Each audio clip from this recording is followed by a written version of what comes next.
E aí, pessoal, beleza? Bem-vindos a mais uma aula de mecânica clássica. Espero que estejam todos bem. Nessa aula, nós vamos continuar o assunto sobre forças centrais, especificamente com o potencial -1 sobre R, que é o potencial gravitacional newtoniano, em que nós já resolvemos o problema de Kepler e encontramos algumas coisas bastante interessantes. Nessa aula aqui eu vou recapitular quais são as constantes de movimento do problema e vou introduzir uma terceira constante de movimento que é chamada de vetor de Hertzsprung-Lenz. Esse vetor foi muito importante para a compreensão da quantização do átomo de hidrogênio ali pela década de 1930. Mas ele foi introduzido muito tempo antes, ali acredito por Laplace, no século XVI, mas ficou um pouco esquecido.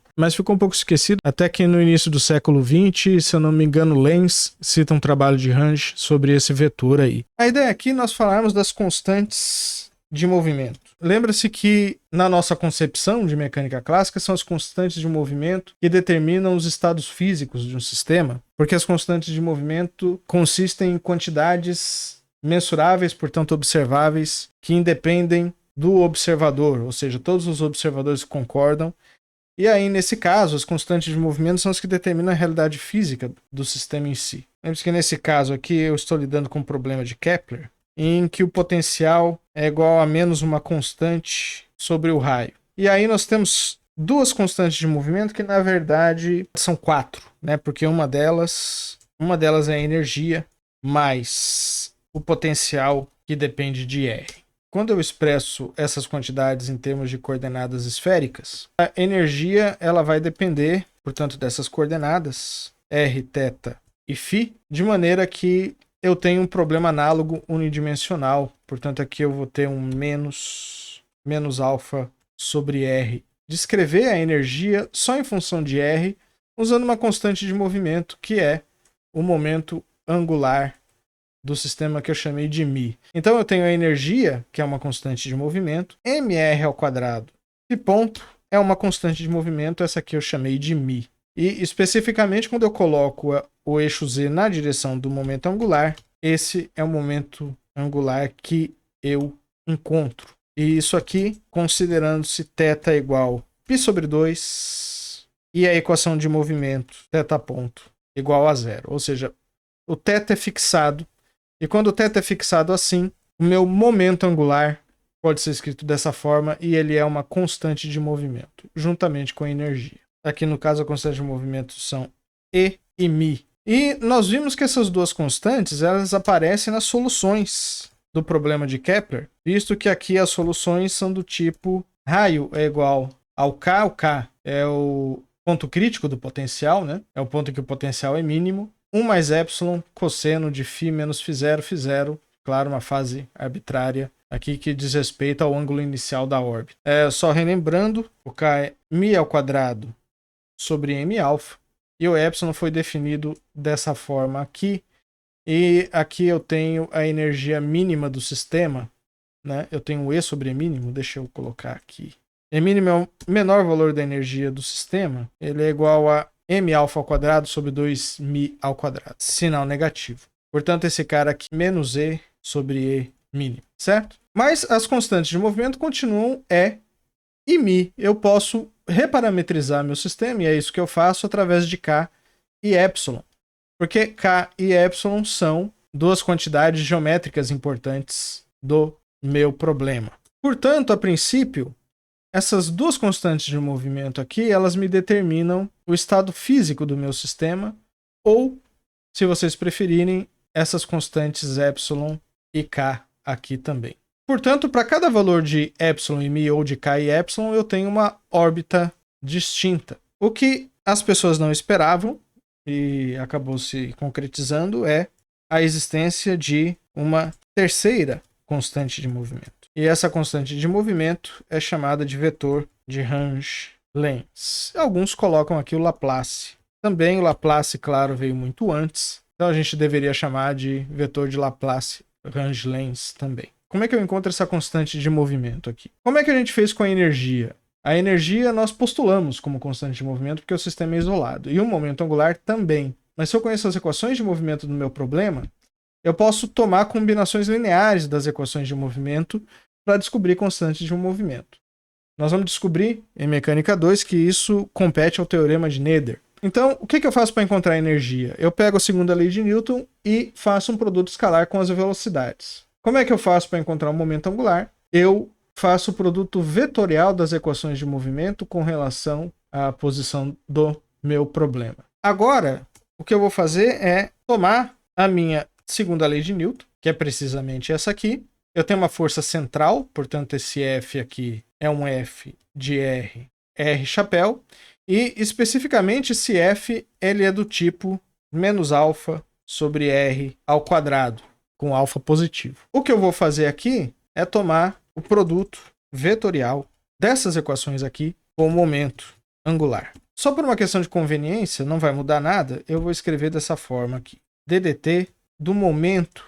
Como o momento angular é constante, esse lado aqui eu posso escrever como DDT P vetorial L, como L é constante. Posso escrever o lado esquerdo das equações dessa forma. E aqui, o momento angular, nós sabemos que é R vetorial P. Então aqui eu tenho um produto triplo. Aí eu vou fazer o seguinte, multiplicar e dividir por R. Então R chapéu é essa expressão aqui. E agora eu vou utilizar a identidade vetorial que eu já pedi para vocês demonstrarem, que é o produto vetorial triplo. Ele pode ser escrito dessa forma aqui. Quem é esse lado aqui? Esse lado aqui eu vou escrever já como sendo M. Aqui eu tenho a velocidade R ponto. Novamente aqui eu tenho R ponto, MR2, R ponto aqui desse lado. Então essa expressão aqui torna-se essa aqui. Bom, vamos ver quem é esse senhor aqui primeiro. E nós já fizemos essa conta antes. Posição vezes velocidade. Isso aqui é DDT de meio R ao quadrado. Módulo de R ao quadrado. E agora sim, isso aqui é igual a R ponto. Pego minha equação, copio aqui embaixo e uso esse resultado. E agora eu vou colocar para dentro menos alfa sobre R3. Aqui eu vou ter um sinal positivo. R com R3 dá R ao quadrado. E R ao quadrado sobre R3 dá R. Vamos fazer assim. R com R ao quadrado, porque daí eu posso voltar a colocar esse alfa sobre R2 para fora. Não gostei de ficar assim. E o M vai também. Quem é R? R é R chapéu. E o R ponto é DDT de R chapéu. Abrindo esse termo aqui, eu tenho o segundo termo. E aqui eu tenho um R ao quadrado. DDT de R chapéu. Ah, professor, R chapéu muda com o tempo? Muda. Esse termo aqui com esse vai embora. R2 com R2 vai embora. Sinal de menos vai embora com o sinal de menos. Então eu tenho M alfa dr chapéu dt. Quem é dr chapéu dt? R chapéu é simplesmente R sobre R. Troco para cá, sinal negativo. Como todo o resto é constante, eu posso tirar DDT em evidência. E, portanto, eu tenho a conservação de uma quantidade vetorial aqui. Essa quantidade vetorial eu vou chamar de A. E ele é conhecido como vetor de Range-Lenz. Em razão dessa equação aqui, esse vetor compila 3 constantes de movimento. Qual é a interpretação geométrica? Primeiro vamos ver onde é que esse vetor está. Isso a gente descobre facilmente fazendo o produto escalar desse vetor novamente com o momento angular. Vou copiar essa expressão aqui embaixo. Agora lembra que o produto triplo ele é intercambiável por trocas cíclicas dos 3 membros do produto. Então isso aqui é igual L escalar P. E portanto esse termo aqui é zero. Anula esse termo. Agora esse produto aqui lembra que eu tenho aqui também um R vetorial P. Mesma coisa, certo? Então eu tenho aqui 1 sobre R escalar R vetorial P. A mesma identidade que eu usei acima eu posso usar de novo. Isso é igual a R escalar P vetorial R, que é igual a P escalar R vetorial R. Então eu posso fazer isso aqui. E esse cara aqui é zero também, porque R vetorial R é igual a zero. Portanto, o vetor de Range-Lenz, o Laplace Range-Lenz, ele pertence ao plano da órbita, porque ele é ortogonal ao momento angular. Se por si só ele é uma constante de movimento, também é a sua norma. Então a gente calcula quem é A ao quadrado. Então, A ao quadrado vai ser igual a esse vetor, produto escalar, ele mesmo. E esse aqui vai me dar esse vetor ao quadrado, menos 2 vezes esse vetor escalar, este vetor, mais este vetor ao quadrado. Bom, aqui eu tenho R sobre R é um vetor unitário, portanto ele mesmo ao quadrado é igual a 1. Então aqui eu tenho simplesmente m alfa ao quadrado. Aqui já complica um pouquinho mais. Vou tirar esse cara daqui. Sobre R. Aí aqui eu não corro risco de me confundir, posso tirar o parênteses. Novamente nesse termo aqui eu uso a identidade vetorial cíclica. Então eu tenho R vetorial P escalar L. Eu mudei ciclicamente. Perceba que é PLR RPL. Então está correto. R vetorial P aqui é o próprio momento angular. Então L aqui está ao quadrado. Certo? Deixa ele assim por enquanto. Agora, esse aqui exige uma outra identidade. Então esse cara é P ao quadrado L ao quadrado menos P escalar L ao quadrado. A ao quadrado vai ficar assim. Claro, P ao quadrado, L ao quadrado, P escalar L ao quadrado. Na nossa leitura, L ao quadrado é μ ao quadrado. Então já vou colocá-lo aqui. L está na direção Z, né? Se L está na direção Z, esse termo aqui é zero, porque o P está no plano XY. Aqui, lógico, né? A gente pode usar de novo R vetorial P, correto? E esse termo aqui, como tem dois P's aqui, ele é, de novo, igual a zero. Vou tirá-lo aqui da equação. Agora, quem é P ao quadrado? E agora eu vou usar a minha expressão da energia. Lembre-se que a energia era meio de M R ponto ao quadrado menos alfa sobre R. Isso aqui é toda a energia cinética do problema. Se vocês lembrarem que P ele é definido por mv, ou seja, m r ponto, então o r ponto é P sobre m. Portanto, r ponto ao quadrado é P ao quadrado sobre m ao quadrado. Então eu pego esse senhor aqui, substituo aqui, o m vai embora com m. Então, a energia está relacionada ao momento ao quadrado por essa expressão aqui. Já escrevo o módulo do momento ao quadrado. Então, P ao quadrado vai ser igual a 2me mais 2m alfa 1 sobre r. Portanto, posso vir aqui, substituir este P ao quadrado. Então, eu tenho um μ ao quadrado aqui, μ ao quadrado aqui. Novamente, olha só, esse com esse vai embora. Então, aqui eu tenho 2me, μ ao quadrado. Vou colocar esse senhor aqui dessa forma. E agora eu vou dividir isso aqui por m ao quadrado, alfa ao quadrado.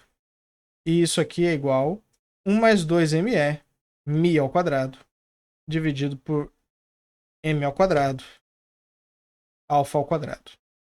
M vai embora com m e esse senhor aqui nós já encontramos, né? Ele está precisamente aqui. Aquele cara ali é epsilon ao quadrado. Certo? Portanto, eu tenho que o módulo do vetor de Lenz está relacionado à excentricidade da minha elipse. E o que faz todo sentido. A coisa mais interessante sobre o vetor de Lenz, nesse caso clássico, né, que a gente está lidando, tem muito mais coisas interessantes analisando esse problema do ponto de vista quântico, o que seria o átomo de hidrogênio quântico.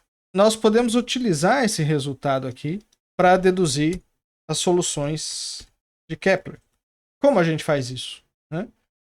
Vou pegar o vetor de Range-Lenz e vou fazer um produto escalar com a posição. Isso aqui agora é uma equação. R com R é R ao quadrado sobre R da R. E aqui nós vimos que esse produto é R, P, L. Então esse cara aqui é L ao quadrado, que é igual a μ ao quadrado. Portanto, μ ao quadrado menos m alfa r é igual a escalar r. A escalar R é AR cosseno do ângulo entre eles. Como A está no plano da órbita e R também, a diferença entre eles pode ser colocada como ângulo φ menos uma fase.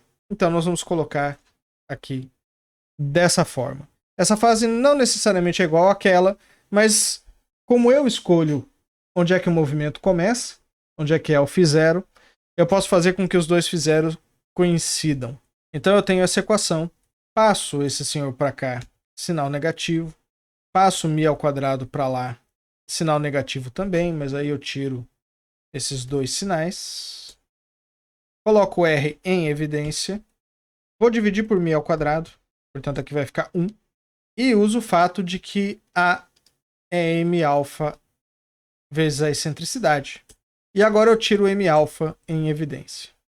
Agora eu pego esse cara e jogo para cá. μ ao quadrado sobre mα é k. Então eu passo k multiplicando para lá. E aqui eu fico com R. Então olha só, eu não precisei resolver nenhuma equação diferencial para encontrar a equação da órbita. Ela apareceu aqui com o conhecimento do vetor de Range-Lenz. Certo?